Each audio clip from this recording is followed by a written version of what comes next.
গতিকে সহজ ৰূপত মই দুটামান কথা চুব বিচাৰিছো যিহেতু এই সন্তান উৎপত্তিৰ কথাই কৈ থকা হৈছে গতিকে কপিল প্ৰভুৱে যেতিয়া আই দেৱহূতিক সাংখ্য তত্ত্বৰ জ্ঞান প্ৰদান কৰিছিল তাত মনুষ্যৰ শৰীৰটোৰ নশ্বৰতাক বুজাবলৈ ইমান সুন্দৰভাৱে বৰ্ণনা কৰিছে যে মাতৃ চোৱা যে মনুষ্যই 84 লক্ষ জুনি পাৰ কৰি আহি এই শৰীৰটো পাইছে এই শৰীৰটো পোৱাৰ পাছতো এই শৰীৰটো হৈছে ক্ষণস্থায়ী কেতিয়া ই নষ্ট হ'ব তাৰ ভৰসা নাই গতিকে সকলো জীৱৰে পুৰুষাৰ্থ ইমানেই যে শৰীৰটো থাকে মানে শৰীক ভজনা কৰি যাতে অন্তিম সময়ত তেওঁক চিন্তা কৰি গতি পাব পাৰে তেওঁক চিন্তা কৰি যাতে শৰীৰটো এৰিব পাৰে তেতিয়া জীৱই এই জীৱনটো ধৰাৰ সাৰ্থকতা আহিব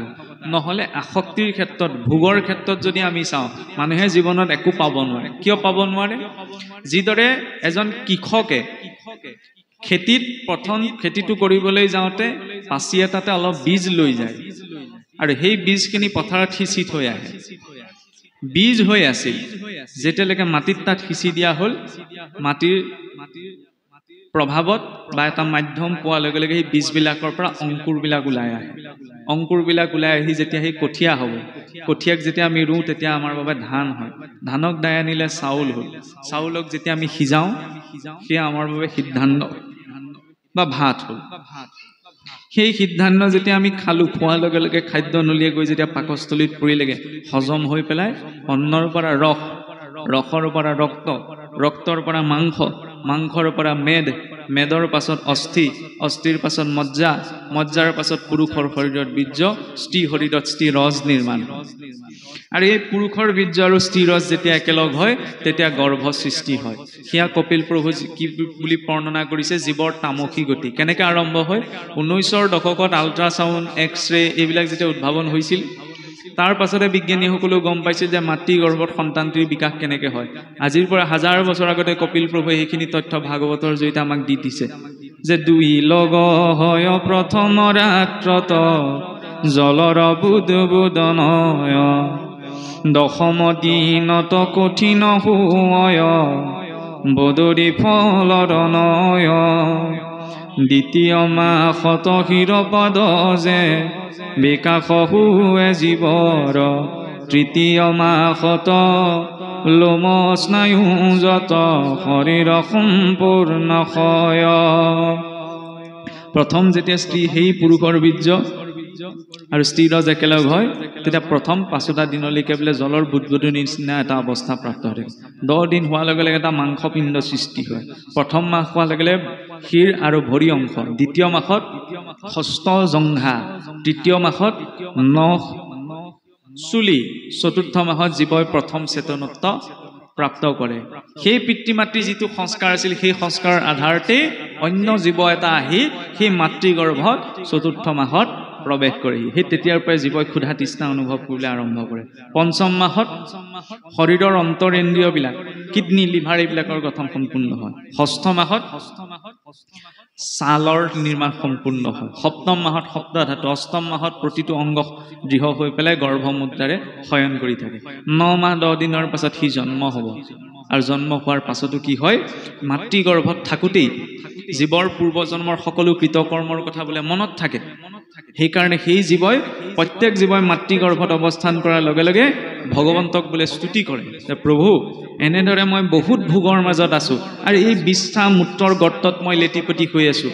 কাৰণ মাতৃগৰাকীয়ে যি খায় জ্বলা টেঙা তিতা খাৰ আদি কৰি মাতৃ খায় যত যত তাৰৰ ৰসগয়া শৰীৰে পৰয় মূৰ্ছা যায় প্ৰতিনিধ মাতৃগৰাকীয়ে জ্বলা টেঙা তিতা খাৰ যি গ্ৰহণ কৰিছে আপ্যায়নী নাৰীডালে গৈ পেলাই শৰীৰত পৰিছে জীৱ তাতে লেটিপেটি হৈ যেতিয়া একেলগে আছে জীৱই কষ্ট ভোগ কৰি তেতিয়া ঈশ্বৰক বোলে প্ৰাৰ্থনা জনায় যে প্ৰভু এনেদৰে বহু ভ্ৰমণ কৰিলো এইবাৰ মই মাতৃ গৰ্ভৰ পৰা বাহিৰ হৈ তোমাক মই ভজনা কৰিম তুমি যেন মোক তৰাই নিয়া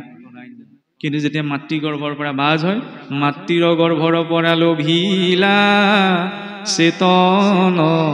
তেতিক্ষণে পাহৰিলা কৃষ্ণৰ চৰণ ঈশ্বৰক পাহৰি পেলাই মায়াৰ সংসাৰলৈ অহাৰ লগে লগে আৰু ইয়াৰ পিছত লাহে লাহে সি ক্ৰমাৎ শিশুকাল পাৰ কৰে তাৰ পাছত সি যুৱককাল পাৰ কৰে, তাৰ পাছত সি প্ৰাপ্তবয়স্ক হয়, তাৰ পাছত সি বৃদ্ধকাল পাৰ কৰে। বৃদ্ধকালৰ নিৰ্দিষ্ট বয়স পোৱাৰ লগে লগে এদিন মৃত হ'ব লাগিব। সেই শৰীৰটো মৃত হৈ পেলাই কলৈ যায়? যিটো যাত্ৰা পথাৰত বীজ ৰূপত আৰম্ভ হৈছিল, এই শৰীৰটোৰ ৰূপত যাত্ৰাটো সেই পথাৰতে শেষ হৈ গ'ল। লগত পৰমাণু এটা লৈ যোৱাৰ অনুমতি নাই নহয়। কম ডাঙৰ কথা নে? তেতিয়া ইমান দীঘলীয়া যাত্ৰা। কিন্তু এই চলিত জীৱনটোত আমি কায় মনোবাক্যে যিখিনি সংস্কাৰ গোটালো, তাৰ আধাৰতে সেই জীৱই আকৌ নতুন শৰীৰলৈ গমন কৰিব। গতিকে মাতৃ, তুমি এই শৰীৰটোৰ অৱস্থাটোত আসক্ত নহয়, শৰীৰটোৰ সুখ সুবিধাত আসক্ত নহয়, একমাত্ৰ শৰীৰ চৰণত মতি দিয়া। জ্ঞান মাৰ্গত এইটো শিক্ষা দিয়া হয় যে আমি শৰীৰ নহয়, আত্মা। কিন্তু সাংখ্য ভক্তিযোগ জ্ঞানত তাত এটা কথা নতুনকৈ যোগ কৰি দিলে কপিল প্ৰভুৱে। কেৱল আমি আত্মাই নহয়, আত্মা বুলি নিজক জনাটো এটা ভ্ৰম। কাৰণ অনুভৱলব্ধ জ্ঞান শুনি পঢ়ি পেলাই ভাবি থকা, মইতো এটা অনুভৱ নাই মই আত্মা বুলি, মই যদি কৈ আছো মই আত্মা, এইটো এটা ভ্ৰম যেতিয়ালৈকে অনুভৱ নহয়। সেইকাৰণে আত্মজ্ঞানো অহংকাৰৰ কাৰণ হ'ব পাৰে। কপিল প্ৰভুৱে সেইকাৰণে তাৰ লগত কি যোগ কৰি দিলে? তুমি কেৱল আত্মা নহয়, তুমি ঈশ্বৰৰ সেৱক ৰূপী আত্মা। ইয়াত সকলো সেৱক, মালিক মাত্ৰ এজনহে আছে। তেতিয়া অহংকাৰটো নোপজে। কাৰণ ইয়াত আমি সকলো চাকৰ। মহাপুৰুষেই লিখিছে ব্ৰহ্মা হৰ পুৰন্দৰ জাকৰি চাকৰ। তেতিয়াহ'লে আমিবিলাক কিমানত আছো? ইয়াত সকলো ঈশ্বৰৰ চাকৰ।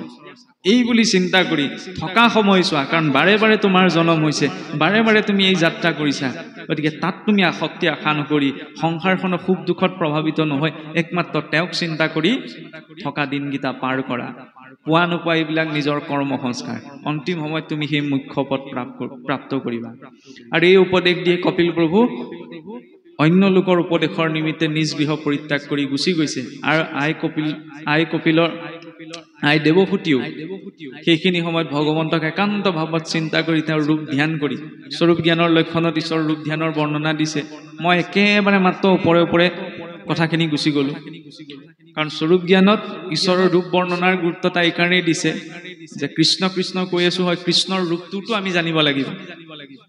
বোলে ধুনীয়াকে মিচিকে হাঁহি মাৰি বাঁহী বজাই আছে, সেইটোৱে ৰূপ নহয় নহয়। এই যে আমাৰ ভাগৱত পাঠ পাতিলে এনেকে যে বেদী পাতা হয়, এই বেদীখনৰ তাৎপৰ্য কিনো? ভগৱন্তৰ ক'ত আছে? মণিকূটত আছে।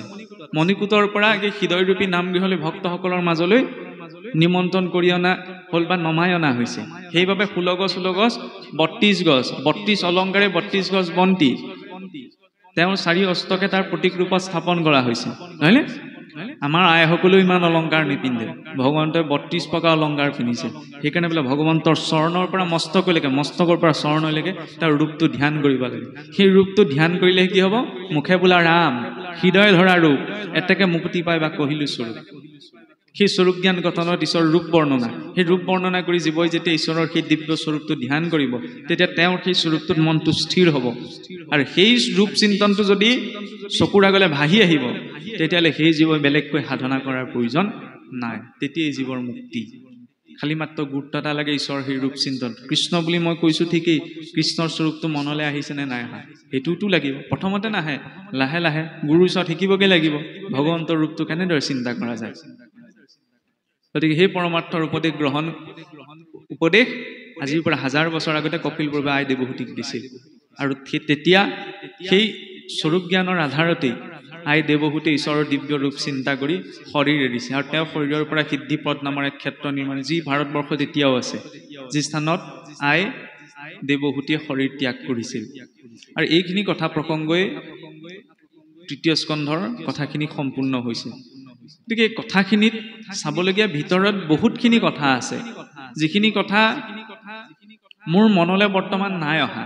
সেইকাৰণে মোৰ মনলৈ যি ৰূপত যিকণ আহিল মই আপোনাসৱৰ আগত ব্যক্ত কৰা হ'ল।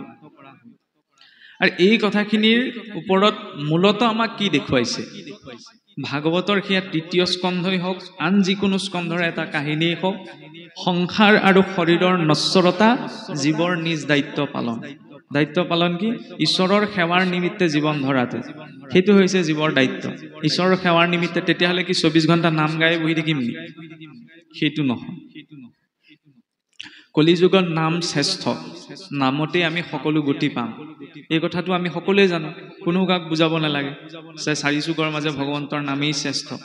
তাৰ অৰ্থটো এইটো বুজোৱা হোৱা নাই আমি ল'ৰা ছোৱালীক কোৱা নাই নহয় বোপাই তহঁতি হাই ছেকেণ্ডেৰী মেট্ৰিক এইবোৰ একো পঢ়িব নালাগে পঢ়ি শুনি লাভ নাই এইবোৰে গতি নিদিয়ে ৰাম নামেহে গতি দিব গতিকে ৰাম নাম ল আৰু বহি থাক ঘৰ দুৱাৰ এইবিলাক বনাই লাভ নাই চব মাটিত মিলি যাব ৰাম নাম ল আৰু বহি থাক এইটো শিক্ষাটো দিয়া নাই ব্যৱস্থাসমূহ এৰিবলৈ ভাগৱতে কোৱা নাই ব্যৱস্থাসমূহ পালন কৰিবই লাগিব খালি সেই ব্যৱস্থাসমূহ ঈশ্বৰমুখী হৈ ঈশ্বৰক অৰ্পণা কৰি তেতিয়া জীৱনৰ প্ৰতিটো কৰ্মই ভগৱত কৰ্ম হৈ পৰিব আৰু যেতিয়া জীৱনৰ প্ৰতিটো কৰ্মই ভগৱত কৰ্ম হ'ব তেতিয়াহ'লে সকলো সময়তে ঈশ্বৰ চিন্তন হৈ থাকিব আৰু ঈশ্বৰ চিন্তন হৈ থাকিলে ঈশ্বৰে কিয় আপোনাক মোক গতি নিদিব সংশয় নাই সৰু এটি কাহিনী প্ৰসংগই মই কথাখিনি আজি বিৰাম পেলাব বিচাৰিছো যে ভগৱান ৰামচন্দ্ৰ যেতিয়া বোলে কি হৈছিল এই বনবাসৰ সময়ত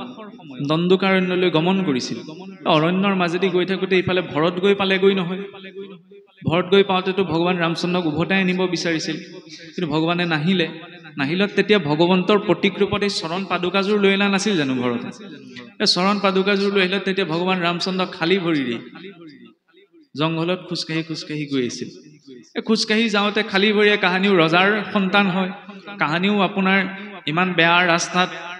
কাঁইট শিলগুটি পৰি থকা ৰাস্তাত খোজ কঢ়া নাই ভগৱান ৰামৰ ভৰিত তেতিয়াহ'লে সৰু সৰু কাঁইট সৰু সৰু শিলগুটি লাগি আঘাতপ্ৰাপ্ত হৈ ৰক্তক্ষৰণ হৈ বৈ আহিছিল পাছে পাছে লক্ষ্মণ গৈ আছে লক্ষ্মণে সুধিলে দাদা তোমাৰ ভৰিত এই কাঁইটবিলাক লাগি এই সৰু সৰু শিলগুটিবিলাক লাগি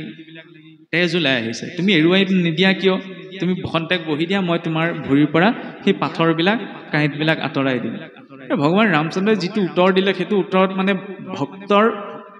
প্ৰতি ভগৱন্তৰ ভাৱ কেনেকুৱা সেইটো বৰ ধুনীয়াকৈ বুজিব পৰা যায় ভগৱান ৰামচন্দ্ৰই ক'লে ভাতৃ সি কাঁইটেই নহওক কিয় এবাৰ যেতিয়া মোৰ চৰণৰ আশ্ৰয় কৰিলে মই আৰু তাক পৰিত্যাগ কৰিব নোৱাৰোঁ কাঁইটডালকে যেতিয়া এৰি দিয়া নাই আপোনাক মোক কেনেকৈ এৰি দিব যদি ভাবেৰে তেওঁৰ আশ্ৰয় কৰা যায় এইবিলাক বোলে অকণমান মনটো ভাল লাগিবলৈ কোৱা কথা তেনেকৈ ভাবিলে তেনেকুৱা কথাই কিন্তু যদি ভাবেৰে লোৱা যায় গোটেই ভাৱ ভক্তিৰ দৰ্শন এই কথাখিনিতেই সোমাই আছে পুতনায়ো বুধিম বুলিহে কৈছিল তেওঁকো যেতিয়া ঈশ্বৰে গতি প্ৰদান কৰিলে আমি যদি অকণমান আৰু অলপ শুদ্ধ ভাৱনাৰে ঈশ্বৰমুখী হওঁ তেতিয়া ঈশ্বৰে আপোনাক মোক গতি মতি ভক্তি মুক্তি নিদিয়াৰ কি প্ৰশ্ন আছে ইমান এটা সুযোগ পোৱা গৈছে 84 লাখ জনী পাৰ কৰি মনুষ্য হৈছোঁ সেইবাবে কোৱা হৈছে প্ৰায় দুৰ্লভ প্ৰাপ্তি মনুষ্যতম বহুত দুৰ্লভ মানুহ হ'বলৈ পোৱাটো তাতোতকৈ দুৰ্লভ মুমুক্ষুত্বম মুখ্য প্ৰাপ্তিৰ ইচ্ছা কৰাটো কিন্তু তাতোতকৈ দুৰ্লভ হৈছে সজ্জনা নাম সংগতি সজ্জনসকলৰ সংগ পোৱাটো আমিতো পাইছোঁ সৎসংগ এয়াইতো সৎসংগ চাবলৈ গ'লে অসৎ সংগ বুলি একো নাই অসৎ সংগ কেতিয়া হয় যদি তাত অসৎ আলাপ আলোচনা কৰা হয় তেতিয়া অসৎ সংগ হয় নাপাতিলেই হ'ল ঈশ্বৰে ইমান ভাল কথা কিছুমান দিছে ৰামায়ণ মহাভাৰত গীতা ভাগৱত অষ্টাদশ পুৰাণ তাৰ কথা কিছুমান যদি আলোচনা কৰোঁ সেইবিলাকে জীৱনত বেছি প্ৰভাৱ পেলাব কাৰ ঘৰত কি হ'ল এইবিলাক পাতি থকাতকৈ কিন্তু সেইবিলাক কথাটো আমি সহজে নাপাতো পাতিব লাগিব মঠিলেহে তাৰ পৰা মাখনকণ পাম বিচাৰৰ পদ্ধতিটো হৈছে সেইটো যিমানে আমি ঈশ্বৰৰ কথাখিনি নিজৰ জীৱনত বিশ্লেষণ কৰি প্ৰয়োগ কৰি গৈ থাকিম সিমানে জীৱনটো সুন্দৰ হৈ গৈ থাকিব পোৱা নোপোৱা এইবিলাক জীৱনত থাকিবই ভগৱান কৃষ্ণৰ জীৱনত জন্ম হ'বলৈ পোৱাই নাই কংসই মাৰিবলৈ প্লেনিং চলাই আছে জন্ম হোৱাৰ পাছতে নন্দৰ গৃহত থৈ আহিবলগীয়া হৈছে এসপ্তাহে হোৱা নাই মাৰিবলৈ পুতনা উপস্থিত হ'লগৈ যদু বংশৰ ধ্বংসলৈকে এটা দিনো ভগৱন্তই চাবলৈ গ'লে আমাৰ দৃষ্টিৰে শান্তিত পাৰ নকৰিলে ইমানখিনি সংঘৰ্ষ কিয় এইটো জগতৰ প্ৰকৃতিয়ে কেশৱৰ বংশৰ বিপাক হেন দেখা ইটো সংসাৰত সামান্যৰ কোনো লেখা গতিকে ভক্তি কৰা মানে এইটো নহয় যে জীৱনৰ নোপোৱাবিলাক পাব নলগীয়াবিলাক ঈশ্বৰে আমাৰ পৰা হৰণ কৰি লৈ যাব সেইবিলাক থাকিবই ভক্তসকলৰ জীৱনতে বেছিকৈ সমস্যা থাকে কিন্তু তাক সহন কৰিব পৰা শক্তিকণ ঈশ্বৰে প্ৰদান কৰিছে সেইটোৱেতো জীৱনত লাগে সেই জীৱনত সেই শক্তিকণ থাকিলে যিকোনো পৰিস্থিতি বৰ সুন্দৰভাৱে পাৰ কৰি এটা সুখময় জীৱন যাপন কৰিব পৰা যায় গতিকে এতিয়া মই মোৰ ফালৰ পৰা সময়ৰ প্ৰতি লক্ষ্য ৰাখি ইমানখিনিতে আমাৰ কথাখিনি ৰাখিব বিচৰা হৈছে এতিয়া কৈ যোৱা কথাখিনিৰ ওপৰত যদি আপোনালোকৰ কিবা সংশয় আছে ক'বলগীয়া আছে বা আমাৰো কোনোবাখিনিত কিবা ৰৈ গৈছে তেতিয়াহ'লে আপোনালোকে বিনা দ্বিধাই তাক প্ৰকাশ কৰিব পাৰে আৰু যদি নাই তেতিয়াহ'লে আমি আমাৰ বক্তব্য ইমানতে ৰাখি পৰৱৰ্তী পাঠৰ বাবেও সেৱা জনাম সন্ধ্যা লগালেও যিহেতু উত্তৰ বেতনা শংকৰদেৱ সত্ৰৰ সত্ৰাধিকাৰ শ্ৰদ্ধাৰ ৰিজু পাঠক মহন্ত প্ৰভু আপোনালোকৰ মাজলৈ আহি আছে আমাৰ কথাবিলাক কঠুৱা আমাৰ কথাত সুৰ নাই তেখেতৰ কথাত সুন্দৰ সুৰ আছে বৰ সুন্দৰভাৱে কথাখিনি কথা লৈ যায় গতিকে তেওঁৰ মুখৰ পৰাও আপোনালোকে শ্ৰীমদ ভাগৱতৰ পাঠ ব্যাখ্যা ৰস আস্বাদন কৰিব গতিকে সেই ভাৱনা ৰাখি ইতিমধ্যে আমাৰ বক্তব্য আপোনাৰ সবৰ ওচৰত ৰখা হৈছে এতিয়া আপোনাৰ সবৰ কিবা ক'বলগীয়া আছে নি বাৰু কিবা সুধিব লগা আছে নি কৈ যোৱাখিনিৰ ওপৰত যদি আছে খোলা মনেৰে আপোনাৰ সবে ক'ব পাৰে আৰু যদি নাই তেতিয়াহ'লে আমি এহি মানে সমাপতি বুলি কৈ সামৰিব পাৰোঁ বাৰু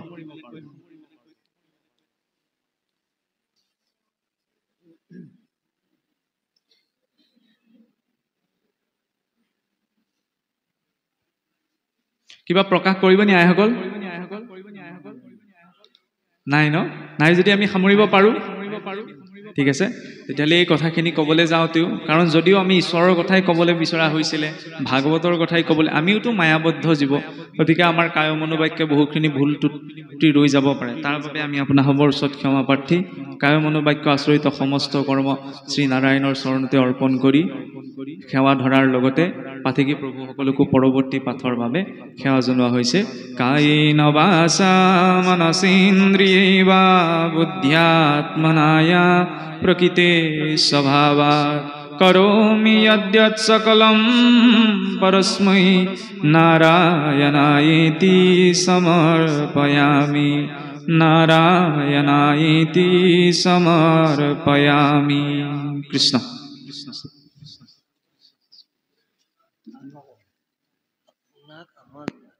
ছবি